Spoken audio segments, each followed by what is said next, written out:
my channel. If you're new, welcome. My name is Akubeze and I'm a weekly vlogger based in Lagos, Nigeria. Today's video is not a vlog though. Today's video is a Q&A video. It's part of my newly launched Ask Aku series in which I answer a range of questions that you guys have for me. You can either send me an email to akubeze@hotmail.com or you can leave a comment below and I may answer your question in next week's video. Thank you so much to everyone who sent in questions last week. There are some really interesting ones, so I can't wait to get into it. But before I do, if you haven't subscribed, please subscribe. We're trying to grow the channel. We're trying to, increase this platform and really reach a wider range of people. So please subscribe and please share. Please like the video if you do. And also please engage. Like if you hear something that piques your interest or if you hear a response that you don't necessarily agree with, can you leave a comment down below, because the whole point is for us to discuss and for us to enlighten each other essentially. So now jumping right in, first question, Akubeze, what does your name mean? I think I've actually shared this before, but just in case I haven't, my name means wealth in the house of a king. It's an Igbo name. There's some controversy around my name because some people translate it as wealth is king. But my father and my mother told me that the name means wealth in the house of a king. And I was given that name because I was born just before my dad I was born just after. My dad started making like some big money like 2 or 3 months just before I was born. So they were like, this one is bringing us money type of thing. So yeah, that's why I was given that name. And also my grandmother used to use that name when she was buying property and all. So yeah, I'm not born to suffer and I'm wealth in the house of a king, Okay, moving on. Somebody said, why don't you want to live in Portharcourt? This is a follow-up to last week's video, and so watch that if you don't understand. But basically I was saying that I didn't want to marry an Aquarian guy because I don't want to live in Portharcourt. And why I don't want to live in Portharcourt is because I just feel like I wouldn't have my independence there. Like I'm the baby of the house, I'm the last child, and I feel like when I am in Portharcourt, I'm not Akubeze, I'm like Akubeze Okocha. I don't know how to explain it. Like, my parents are still very heavily involved in my life, and especially if I'm in Portharcourt, like I feel like I can't even have my own identity. Either they know me as OCJ Okocha's daughter or Ifeoma Okocha's daughter. Like, I'm not my own person in Portharcourt. I feel like I'm drowned into the like shadow of my family name, and I think the same thing would happen because if I marry somebody from Portharcourt, because I'm from Portharcourt, the whole family identity will overtake my individual identity, and I really want to maintain my individuality and do a lot on my own as my own woman type of thing. So that's why if you even know me, I don't tend to say my surname a lot. Like I tend to just go by Aku, in fact, because I just want to really make my own identity and carve my own lane type of thing. So that's my resistance to living in Portharcourt. I feel like it would just be like I'll just be drowning in my family type of thing. Okay, next question. Hey Aku, this is really random, but I really admire you. You seem like, thank you by the way, you seem like you have all your shit together. Far from, by the way. But let me continue. And I just wanted to know how. I guess my main question is how you managed to move out of your parents' house at a young age with their blessing, being Nigerian in brackets. I lived on my own for 6 years when I went away for school, and I moved back home, and it's just so frustrating. The dynamics are totally different. I no longer feel like my life is in my own hands, and I basically live my life according to my parents' schedule, which can be really stressful. I know finances plays a big part of being able to move out, but imagine I had my finances together. How do you suggest I bring forth the conversation of moving out to my parents? Because right now the only option for moving out is getting married, and I really want to experience living on my own in Nigeria before actually getting married. I'm turning 25 in March and I feel like my time is running out. Also, do you think it has to do with you being the youngest? Do you think your sister would have been able to do the same? Wow. That's a deep question, but like I said at the beginning, I definitely don't have my shit together. So if I'm giving you that impression, then thank God for that, because I still struggle on a daily basis. And I think, the biggest thing is about being intentional about recognizing your lapses. Like I'm so critical of myself. I know where I fall short, and I'm always conscious about working on that. But now, moving on to your question about moving out. Honestly, I would just say it's God that did it for me, because obviously I studied law. So after I came back from England, like my family lives in Portharcourt, but there's no law school in Portharcourt, so I had to go to Abuja to do law school. So that was my first escape route. Like I went to Abuja for law school, and then from law school I now stayed on for NYSC. Now, this thing you mentioned about, is it because I'm the youngest? It's complicated, because that's why I mentioned God. With my sister did the exact same thing, but then when she was done with law school, she started staying at my uncle and my auntie's house, my family friend's house essentially, and she was living with them. The difference with me is that by the time I was going to Abuja, by the time I was ready to start doing my NYSC and all of that, I didn't have any family friend living in Abuja anymore. My auntie and my uncle had moved out, so I was just on my own. So it was just what had to be done. And my sister, even when she came to Lagos, she was staying at my aunt's place. That was before she got married. And my aunt obviously still lives in Lagos, but then I don't know what touched my father, because that's the thing, even when I was telling him I was getting ready to move to Lagos, I was already preparing my mind that, oh, I'm gonna have to tell him I'm gonna live with my sister or something. But it's just God, because I don't know how. Sorry, I'm hearing a beep beep sound. Oh, that's not my meter. Let me just answer this. But yeah, so I don't know how, but he just agreed. So I think it would be really difficult to do it without your father's blessings. And on top of him agreeing, I've never paid for rent on my own. Like, my father is the one that has paid for all my rent, all my accommodation, furnishing, all of that. So it will be so difficult to do it without your parents' blessings if you don't have that financial standing. But if you do, honestly, there's nothing stopping you. Like, I think you have to realize that you have the power. This sound is annoying me. Sorry about the break in transmission, Van. I finally got microphone, and now my meter wants to mess me up. But yeah, okay, so now if you have the finances, I think that it's definitely up to you. You can be respectful about it, but there's a point you get to that you just have to start living your own life, and you have to start doing what you want to do. There are sometimes you also just need to make silent moves, you'll be mentioning it small, like, hey, I think I'm trying to move out. But then when it's time to actually get your place, get it and tell them, please, I've got to my place, so I'm moving out on so and so date. Even when you sent me this message, I sent you back a screenshot just so that I wouldn't have left your message unread. The screenshot I sent you said it's on you to get you where you want to be. Like, the waiting, the meantime, the in-between, it all serves a purpose. Trust your process, but it's on you. You have to decide.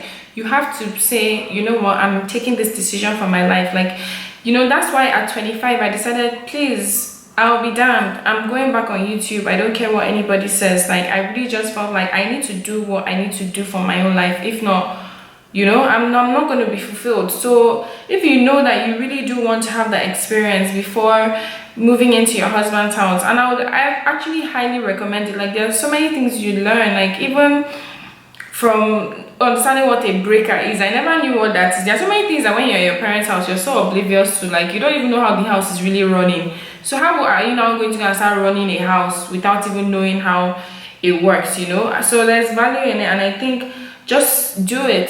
Just do it, literally. Okay, moving on. Next question. Hi, Aku. What are your thoughts on online dating?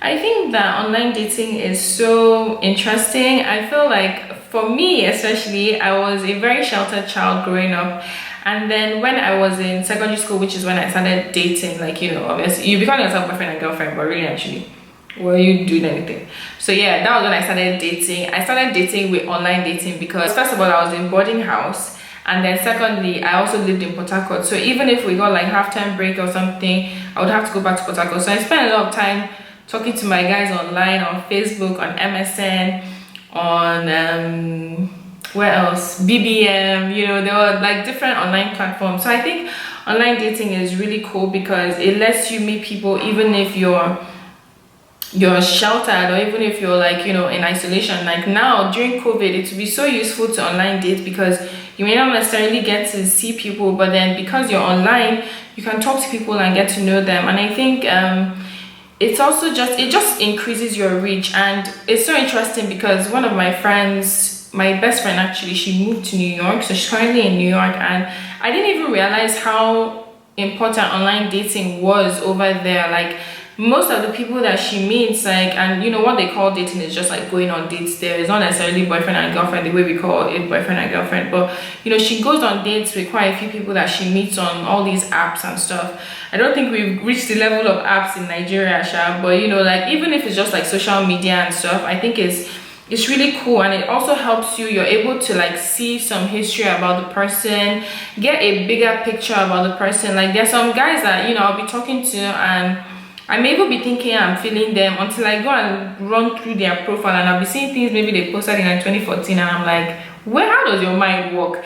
And I know it's not good to judge people based on their past thoughts or whatever, but still, like, you know, it gives you a deeper insight into the person. But then there's also the risk of, you know, dating a catfish. So it's like you have to weigh. But personally, I've tried it, it worked for me, I loved it. I'm definitely open to online dating, and I don't think there's anything to be scared of, you know. Just be sharp about it, and obviously don't give up, don't open up too much. I think there's also like, it's also important to, after you build the relationship online, now meet in person and see how, you know, the physical chemistry is as well. That does not mean giving, I mean like just you people being in person, you know. Don't let your mind go far. Okay, next question. Aku, can you date an actor? I don't know if I can date an actor, but never say never. You know, I feel like I'm just kind of like a possessive person, so it would be very difficult to see my guy doing like sex scenes or intimate scenes online type of, or not online, on TV.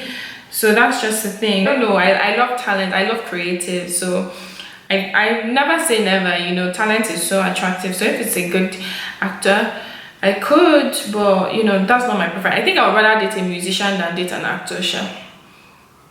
Okay, next question. Aku, do you fall in love with the soul or the physical? I definitely fall in love with the soul, and I think it also has to do with this, my history of dating online, because you won't really see the person now, you're just falling in love with their personality, you guys communication and stuff. So I'm team soul over physical. And even most of my guys, I've never really dated a like fine guy like that, you know. Most of my guys are just like, they're good looking, they're okay, but they're not like drop dead gorgeous, you know. So yeah, more about the soul. I love inside, and the physical will decay, man. Like, you know, we're gonna get old, things are gonna change. So never the physical, always go for the soul, always go for what's inside. And this next question is a follow-up of the question about having sex before marriage. As I said, I think it's better to wait till marriage because sex is complicated, and it's also what, you know, the Bible tells us is right. It tells us that sex was designed for matrimony, sex was designed for procreation, not just for fun like the way it is now. So somebody left a question saying, isn't sexual compatibility part of partner scrutiny? Do you want to wait until after marriage to discover your partner can't get it up or let you in? And I think that's such a deep and very important question, because it's also something I have personally thought about. Like, how do you know? Like, and what if you guys' sexual chemistry is just completely off? But I feel like you will know. Like, I feel like when you meet someone, or is it just me? Like when I meet someone, actually this is not accurate, because I was about to say when you meet someone, you know when you're gonna have sexual chemistry with them.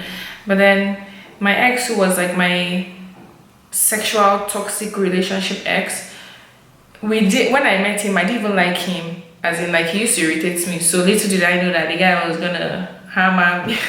Let me not say that, oh my god. Little did I know that the guy was gonna, like, you know, we were gonna really have a lot of chemistry. So I don't know, it's difficult. What do you guys think? How do you work around that?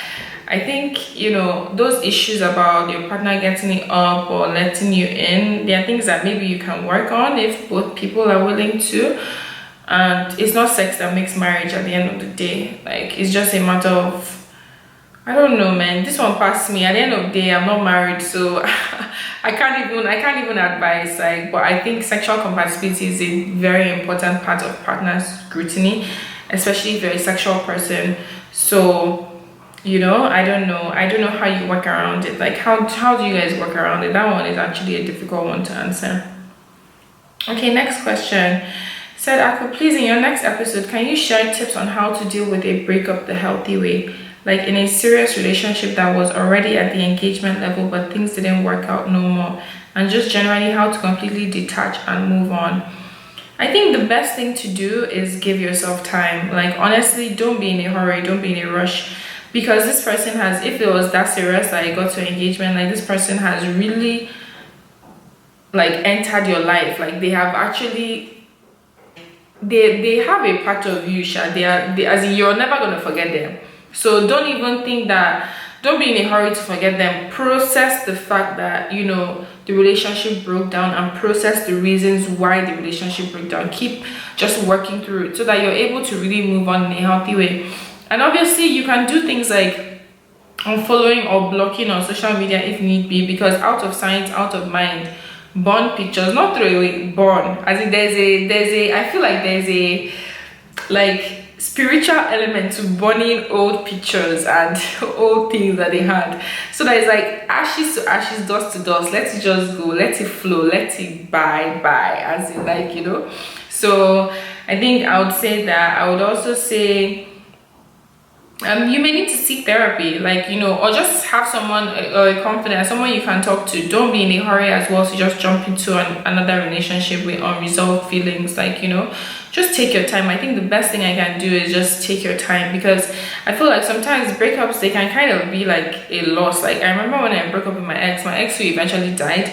But when we broke up, I literally felt like I was mourning. Like I was crying every single day for at least a month.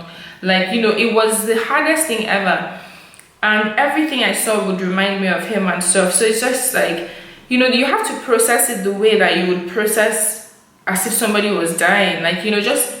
You have to give yourself time. You have to really accept that they're gone, accept the reasons why they're gone out of your life. But another great way to move forward is also to take up some new hobby. Not a new man or a new woman, a new hobby or something productive that can actually get you get you optimistic and get you feeling like, oh, there's more to life type of thing. So I'll definitely recommend that.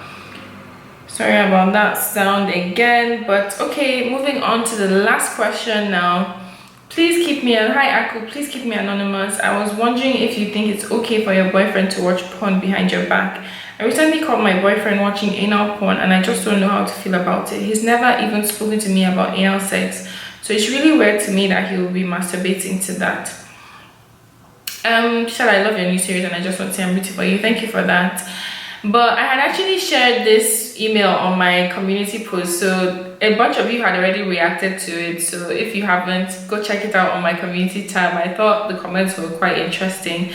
But there were so many people saying, oh, pray for this, pray for that. I'm religious and I understand Christianity and you must die to yourself. But everybody has sexual desires or sexual imaginations, I don't know how to put it, or sexual fantasies, so I think don't judge somebody else for what they are watching, or I don't know if your problem is the fact that he was watching anal porn, or if it was the fact that he was watching porn at all. If it's something that is bothering you that much, then just have a conversation with him and be like, yo, how come I saw this on your tabs? Is that something you're into? Why haven't you brought it up to me? Don't I make you feel comfortable? Because I think partners really need to feel comfortable with each other, especially when it comes to sexuality. As we were just talking about, sexual compatibility. If it's something that he wants, you don't want him to eventually be finding it outside when and if you guys eventually do get married, so you need to discuss what your limits are, what your desires are, and all of that. I think this open discussion is so important, with regards to everything. So the fact that he's doing it behind your back, or you felt like he was hiding it from you, I think people masturbating is generally a private thing. So don't even take that one personal. He's not about to come and start telling you, hey babe, I'm about to masturbate to this anal porn.